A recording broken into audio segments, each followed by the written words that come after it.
Olá, boa tarde. Supremo Tribunal Federal conclui quase 100 mil processos em 2019 e tem o menor número de casos pendentes dos últimos 22 anos. Na última sessão em plenário do ano, o presidente da Corte, ministro Dias Toffoli, fez um balanço dos trabalhos. Esse é apenas um dos destaques do Jornal da Justiça de hoje. E você vai ver também. Superior Tribunal de Justiça faz última sessão do ano.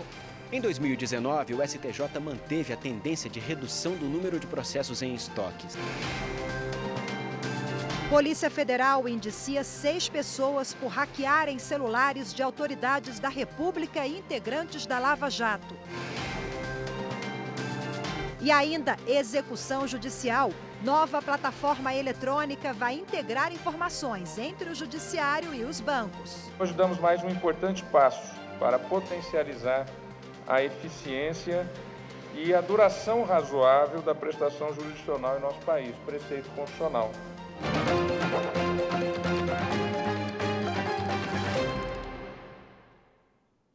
Terminou há pouco a última sessão do plenário do Supremo Tribunal Federal. E quem acompanhou a sessão e traz para a gente agora ao vivo todos os detalhes é a repórter Evne Araújo. Olá, Evne, boa tarde para você. Oi, Rafaela, boa tarde. Bom, os ministros analisaram uma extensa lista de processos, 37 no total. Como é tradição, aqui no Supremo Tribunal Federal, o presidente da Corte, ministro Dias Toffoli, fez um discurso de encerramento com o balanço da produtividade ao longo do ano. Ele agradeceu aos demais ministros do STF pelo empenho e pela disposição em analisar diversos assuntos polêmicos, que foi a marca registrada deste ano aqui no STF. Bom, os julgamentos polêmicos e também tomadas decisões colegiadas, aquela que todos os ministros decidem juntos, tanto no plenário quanto nas turmas, né? Foram mais de 17 mil. A gente vai ver agora como foi um pouco dessa sessão de encerramento de 2019, do ano legislativo, no judiciário, perdão. Vamos ver.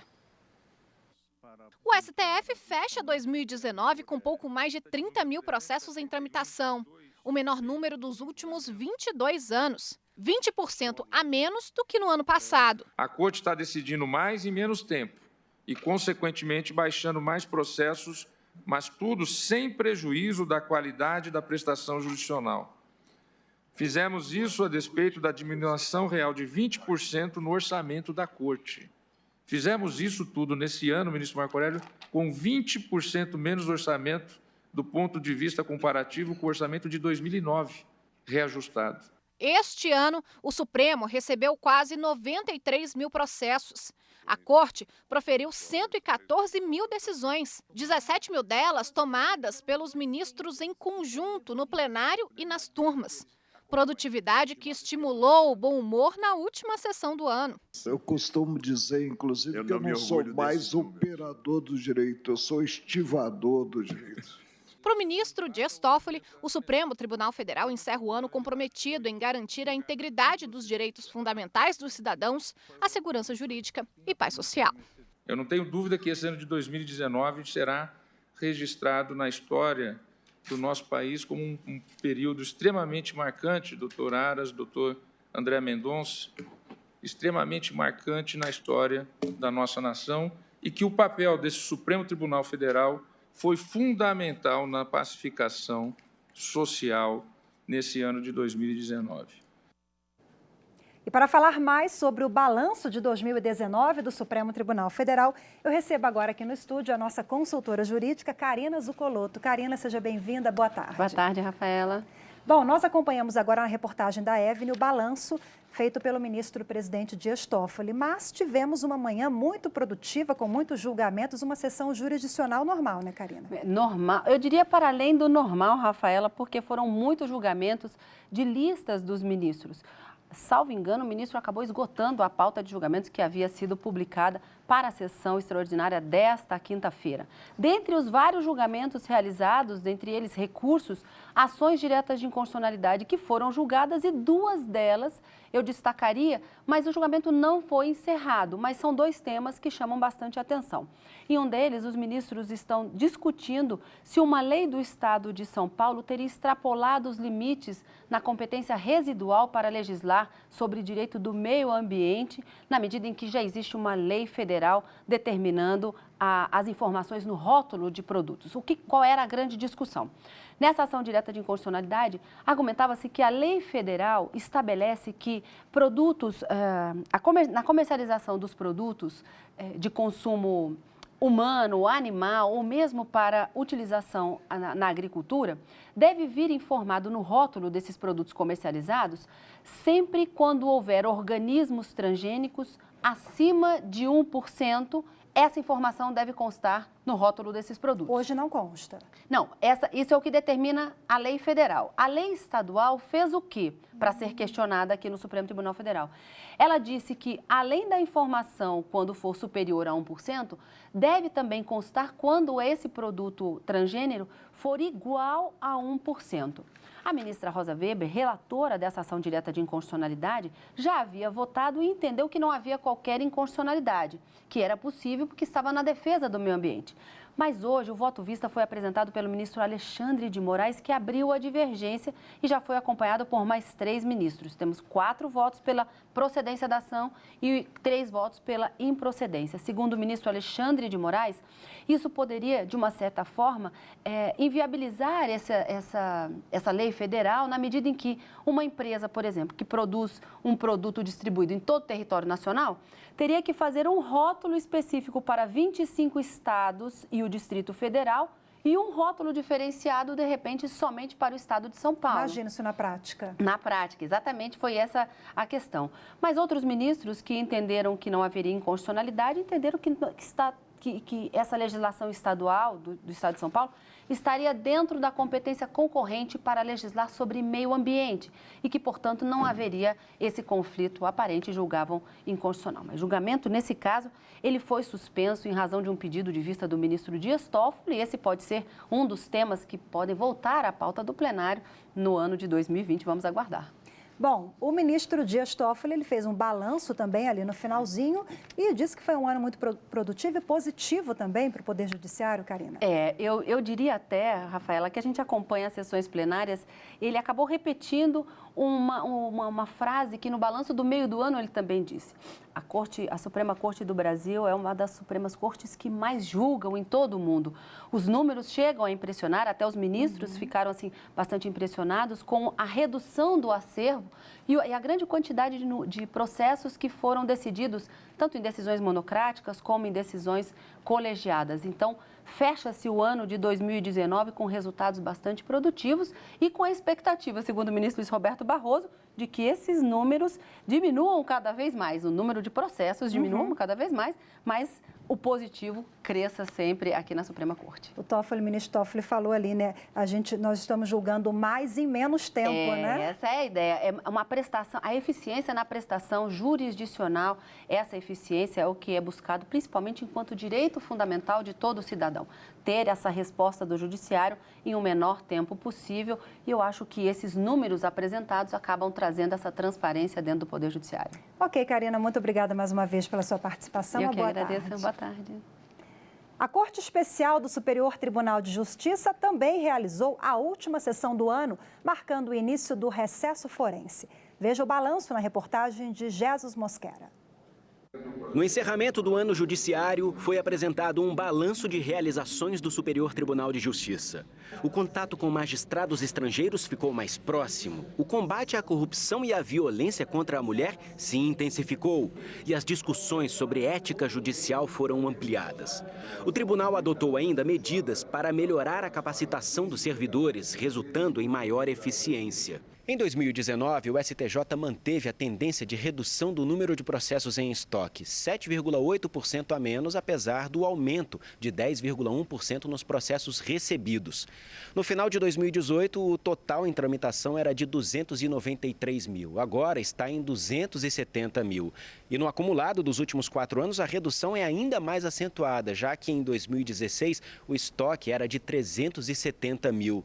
Baixa de 100 mil processos. 2019 foi marcado também por um recorde. O número de julgamentos chegou a 528.027, superando 2018, quando pela primeira vez na história o STJ ultrapassou a marca de 500 mil de julgamentos. Baixando o maior número de processos, o que significa estamos combatendo com mais energia a morosidade do Poder Judiciário. E no próximo bloco, nova plataforma eletrônica vai integrar as informações entre o Judiciário e os bancos. Os detalhes no próximo bloco. Continue com a gente. Dá a cada um aquilo que é seu, aquilo que lhe pertence, de direito.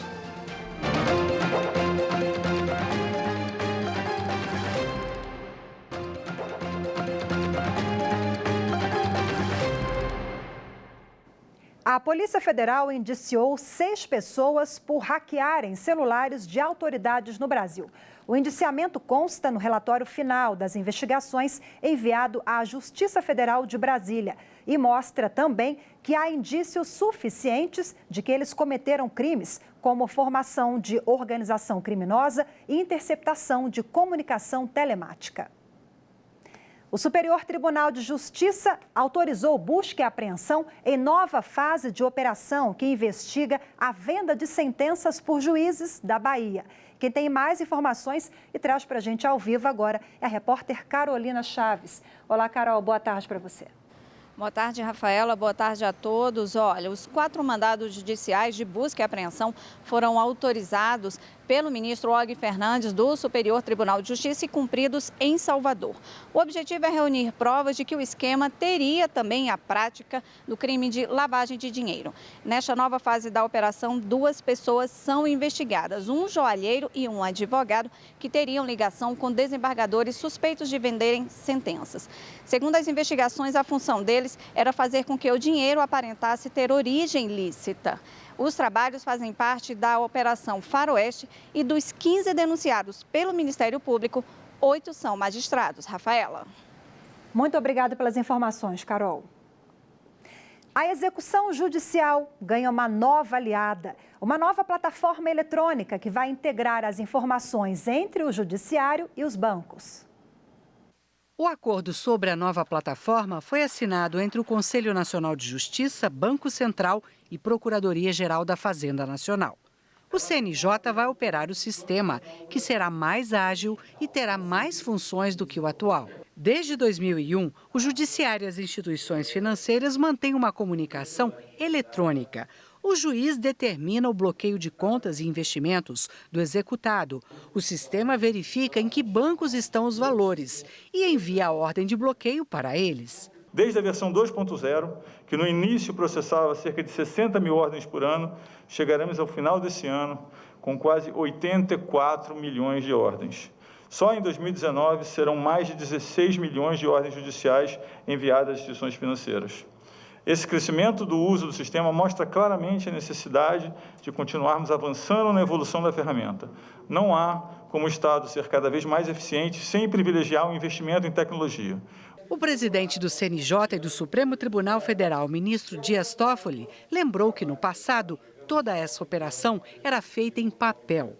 A nova plataforma vai ser integrada ao processo judicial eletrônico. Hoje damos mais um importante passo para potencializar a eficiência e a duração razoável da prestação jurisdicional em nosso país, preceito constitucional. Os avanços tecnológicos conquistados pela humanidade, pela inteligência humana nos últimos tempos, vêm sendo incorporados ao cotidiano do Poder Judiciário e alcançaram o processo judicial, o qual demanda soluções inovadoras e criativas que representem melhorias concretas nos serviços prestados ao cidadão.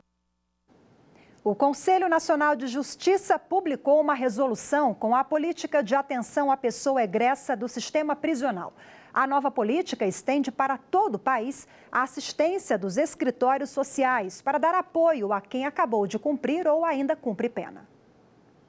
O primeiro ano fora da cadeia para alguns presos é o mais difícil. Segundo o estudo do Conselho Nacional de Justiça, as dificuldades vão desde coisas mais simples, como atualizar um documento, até as mais complexas, como voltar ao convívio familiar depois de muito tempo.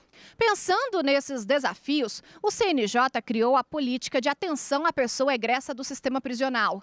Atendimentos do Poder Judiciário que garantem que ela receba do Estado acompanhamento de saúde, assistência social, educação e trabalho assim que for colocada em liberdade. Esse acolhimento é feito nos escritórios sociais, que passam a ser implementados em todo o país. Neste espaço, quem deixa a prisão pode receber apoio para encontrar emprego ou curso de capacitação profissional. O objetivo é dar condições para que ninguém volte ao mundo do crime. O sujeito, às vezes, entrava lá por um crime leve, né? E saía de lá sem opções, a não ser voltar para o crime, e acabava entrando depois numa facção criminosa, né? E isso não é bom, né, para a sociedade. A sociedade tem que entender que segurança pública não é só policiamento na rua. Segurança pública passa por outras coisas, inclusive pela questão prisional e o tratamento que vai se dar, né, ao sujeito que cumpriu a pena dele, pagou o débito dele com a sociedade, e que a gente quer que ele se reinsira e não que ele fique marginalizado, né? Os escritórios sociais gerenciam um banco de vagas de trabalho, cursos profissionalizantes e orientam os candidatos. Eles ainda acompanham de perto os contratos e a relação dos empregadores com esse trabalhador. A adesão é voluntária. Os atendimentos ocorrem com discrição e sigilo. Quem está prestes a cumprir o fim da pena recebe assessoria jurídica. Isso vale também para os que vão ter progressão para os regimes aberto e semiaberto. O Superior Tribunal de Justiça anulou atos processuais e reabriu prazo para alegações finais em ação penal que envolve a filha de Paulo Preto, ex-diretor da Dersa. A decisão é do ministro Reinaldo Soares da Fonseca e foi baseada no entendimento recente do Supremo Tribunal Federal de que o réu delatado deve apresentar as alegações finais após o prazo dos corréus colaboradores. O ministro do STJ determinou a anulação dos atos processuais após a fase de alegações finais, no processo no qual a psicanalista Tatiana de Souza Cremonini é acusada de peculato e formação de quadrilha. Os crimes teriam relação com o programa de reassentamento dos empreendimentos Rodoanel Sul, Jacu Pêssego e Nova Marginal Tietê, em São Paulo. Com a anulação parcial da ação penal, o processo vai retornar para a fase das alegações finais, que deverão ser apresentadas pelas correias colaboradoras antes dos demais réus. Tatiana Cremonini é filha de Paulo Preto, ex-diretor da Dersa, Estatal Paulista de Desenvolvimento Rodoviário. Ela foi denunciada com outros 7 réus pelo desvio de mais de 7 milhões de reais entre os anos de 2009 e 2012. Os desvios teriam sido feitos na forma de pagamentos indevidos de indenizações. De acordo com o Ministério Público Federal, Tatiana Cremonini teria atuado diretamente na estrutura criminosa, incluindo suas empregadas e até uma funcionária da empresa do marido como beneficiárias de indenizações, apesar dessas pessoas nunca terem morado na região das obras. E a seguir, o uso da inteligência artificial pela Justiça do Trabalho é assunto para o próximo bloco. Eu volto em instantes. Justiça é a noção do que é correto, né, dentro do senso comum da sociedade. É o que a gente entende como moral, ético, como correto.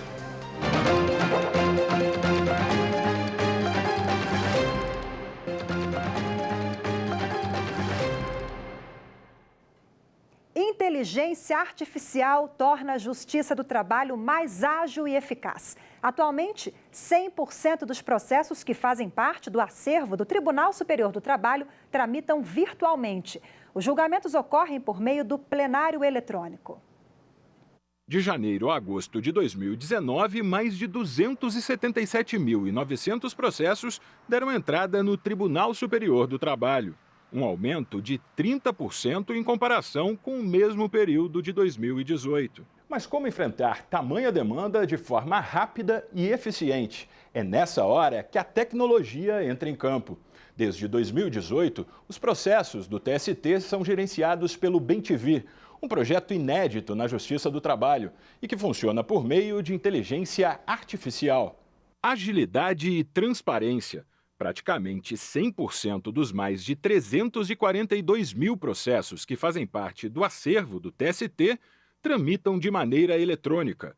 A maioria chegou ao tribunal há menos de 2 anos. Com um clique, é possível verificar a situação de cada processo nas diferentes secretarias do tribunal. É um acréscimo à capacidade do Bem-TV, as funcionalidades dele, agora alcançando as secretarias, e se ganha muito em agilidade, porque essa pesquisa através do Bem-TV é muito fácil e rápida e é um elemento de gerenciamento, é um instrumento para gerenciar. Foi uma das ferramentas que contribuiu para que nos primeiros 9 meses de 2019 o TST julgasse mais de 198.900 casos, uma média de 32.400 processos por mês. A maior parte dos processos recebidos em 2019 veio dos 24 tribunais regionais do trabalho, onde, assim como no TST, praticamente 100% das tramitações ocorrem de maneira digital. Ações ordinárias, recursos internos e recursos ordinários ou de revista, decorrentes de agravo de instrumento, representaram pouco mais de 17% do total. Recentemente, o Bem-TV ganhou uma nova funcionalidade, a análise automática da tempestividade do processo. Cerca de 3% de todos os casos que chegam ao TST são considerados intempestivos, ou seja, estão fora do prazo para as partes recorrerem. Mais da metade dos servidores lotados em gabinetes já utiliza o sistema na elaboração dos votos. A próxima fase do projeto prevê a inclusão de alertas que indiquem quais ministros estão impedidos de julgar determinado processo. Eu então consigo, abrindo o Bem-TV, já verificar, opa, calma aí, por que esse processo está parado aqui há mais de 30 dias? O que aconteceu? Então, por que esse processo não foi incluído em pauta ainda? Então, vou conseguir gerenciar mais rápido e passar a informação mais rápido para o relator ou para o presidente do órgão judicante. Os julgamentos no TST também ocorrem de maneira virtual, por meio do plenário eletrônico. A plataforma permite que as decisões dos magistrados sejam tomadas de forma colegiada, em ambiente informatizado. Houve uma redução enorme dos processos presenciais, algo para torno de 20% do total apenas. Ou seja, só vai para a sessão presencial o processo que não teve nenhuma divergência de um dos ministros daquela turma, ou os processos em que os advogados solicitaram sustentação. Por decisão do Supremo Tribunal Federal, o Estatuto do Torcedor sofreu uma alteração importante nesta quarta-feira. Os ministros declararam inconstitucional artigos que impediam a participação de times de futebol em campeonatos, caso não cumprissem obrigações trabalhistas e fiscais. Os artigos declarados inconstitucionais por unanimidade foram incluídos no Estatuto do Torcedor em 2015. Eles determinavam que os clubes deveriam apresentar certidão negativa de débitos federais, comprovante de pagamento aos atletas e situação regular junto ao fundo de garantia. Caso não cumprissem as obrigações, ficariam impedidos de disputar os torneios. Contrários às mudanças na lei, um partido político e entidades ligadas ao futebol entraram com ação direta de inconstitucionalidade no Supremo Tribunal Federal. O relator do processo, o ministro Alexandre de Moraes, havia concedido uma liminar em 2017, aceitando parte dos pedidos feitos na ação, para suspender os artigos presentes no Estatuto do Torcedor. Segundo o relator, esses trechos violavam a autonomia dos clubes, além de ser uma forma de coerção. E relatou também que, ao promover a exclusão dos campeonatos, os clubes continuariam sem ter uma forma de pagar os tributos. Na sessão desta quarta-feira, os ministros decidiram julgar o mérito do processo. O julgamento foi retomado com o voto vista do ministro Marco Aurélio e finalizado com os votos dos ministros Luiz Fux e Dias Toffoli. Com isso, os 3 parágrafos que faziam as exigências fiscais e trabalhistas foram declarados inconstitucionais. E a terceira turma do Tribunal Superior do Trabalho decidiu que a Confederação Brasileira de Futebol pode promover partidas entre 11 horas da manhã e 1 da tarde. O Ministério Público do Trabalho pedia a proibição dos jogos nesse horário devido às altas temperaturas. Inicialmente, a ação proposta pelo Ministério Público do Trabalho no Rio Grande do Norte era voltada às partidas de 2 times locais no Campeonato Brasileiro. No entanto, com a entrada da Federação Nacional dos Atletas Profissionais de Futebol na ação, a decisão foi ampliada para todas as competições promovidas pela CBF em território nacional. O Tribunal Regional do Trabalho da 21ª Região, no Rio Grande do Norte, havia atendido o pedido do MPT e proibido as partidas entre 11 da manhã e 2 da tarde. Mas a CBF recorreu e o caso chegou à 3ª turma do TST, que mudou parcialmente a decisão. O relator, ministro Agra Belmonte, votou pela liberação dos jogos entre 11 horas da manhã e 1 hora da tarde. O relator observou que o processo trata de atletas treinados e condicionados para praticar atividades de alto desempenho sob diferentes condições de clima e altitude. O ministro acrescentou ainda que o horário mais quente do dia, pela acumulação de calor, não está compreendido nesse intervalo, mas por volta das 2 às 4 da tarde. Apesar da liberação das partidas, a turma decidiu que, em caso de exposição ao calor que ultrapasse o limite de tolerância, os profissionais têm direito a adicional de insalubridade. Ainda cabe recurso. E a partir de amanhã, você acompanha aqui no Jornal da Justiça a retrospectiva das decisões do Conselho Nacional de Justiça, do Supremo Tribunal Federal, do Superior Tribunal de Justiça e de tudo mais que foi notícia no Poder Judiciário em 2019. Muito obrigada pela sua companhia. Fique agora com o programa Papo Cidadão. Uma ótima tarde para você e até amanhã.